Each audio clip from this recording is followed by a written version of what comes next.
In this lesson, what we're going to do is pull in some of the photography we want to use and start building our general layout.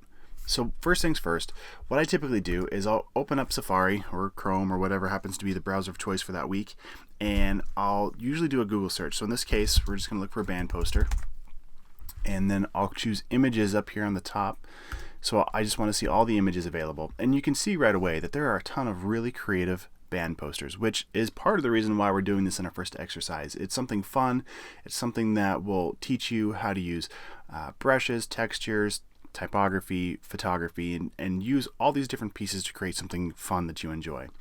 So what we're going to do right now is just briefly look at some different ideas that might be inspiring. And when I look at poster ideas or any idea for anything that I'm trying to research, I usually am looking at either fonts that inspire me, or I'm looking at color schemes that I like, or layout designs that I like. So for example, looking at this real quick, I like that it's not just straight horizontal text on this waterfront poster. It's got kind of a, not quite a 45-degree angle, but it's at an angle, which adds some visual interest.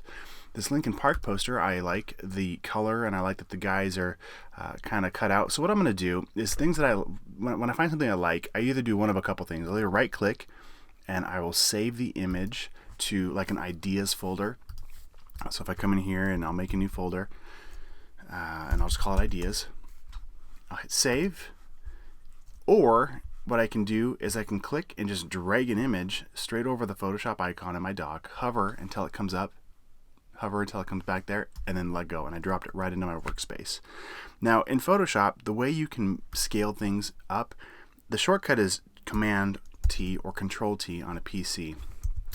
So the way you would find that, if you forget, it's up under here, Edit, and we're looking for Free Transform, and that shortcut right there is Command T. So what it does is it gives me these little handles that I can start to drag this up larger. And Photoshop will let you skew an image, right? So we want to keep it proportionate. So what we're going to do is hold down the Shift key, and now when I click and drag, it stays in the right perspective here.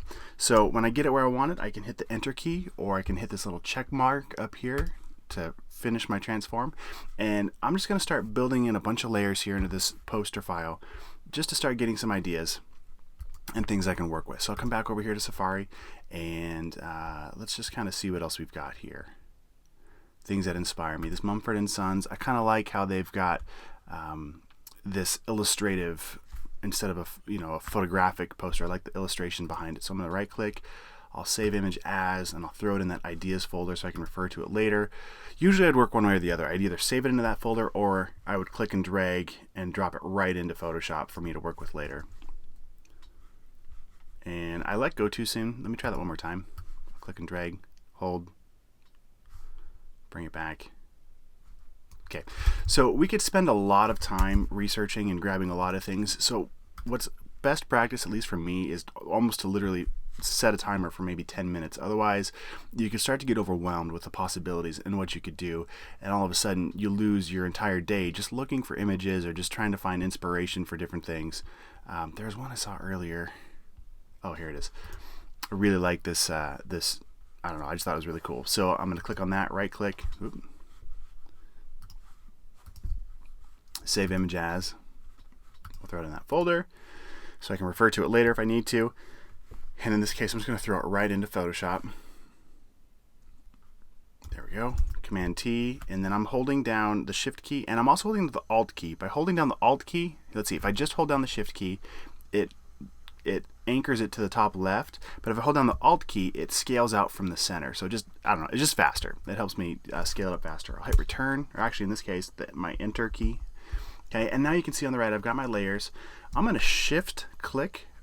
So right now, layer 3 is selected. I'll hold down Shift, and I'll click down on layer 1, and it'll select everything in between.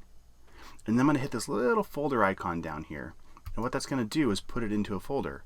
I could have also hit Command G on a Mac or Control G on a PC.